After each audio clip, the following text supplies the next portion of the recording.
হাসপাতাল থেকে একটা ডকুমেন্ট করব এবং থানার থেকে একটা ডকুমেন্ট করব।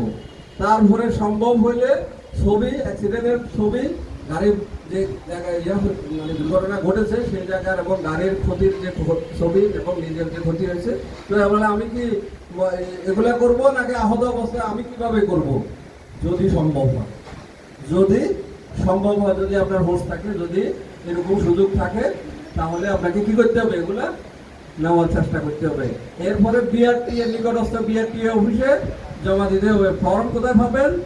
ওয়েবসাইটে পাওয়া যায়।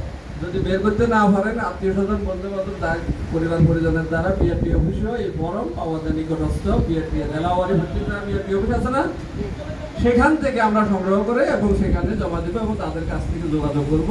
তাহলে আমরা এই সাহায্যটা পাবো, এই অনুদানটা পাবো।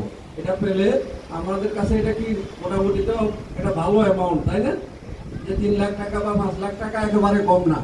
আগে তো কিছুই ছিল না।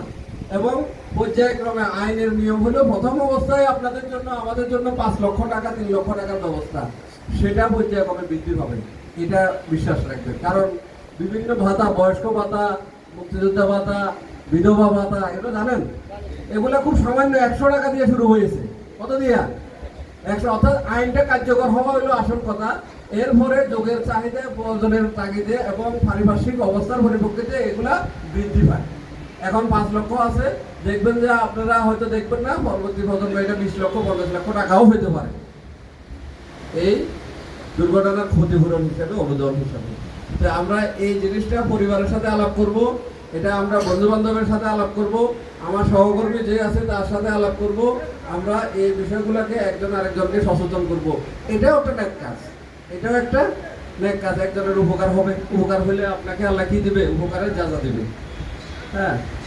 আর আমরা এখানে এই সড়ক পরিবহন আইনের আরেকটা বিষয় আছে যে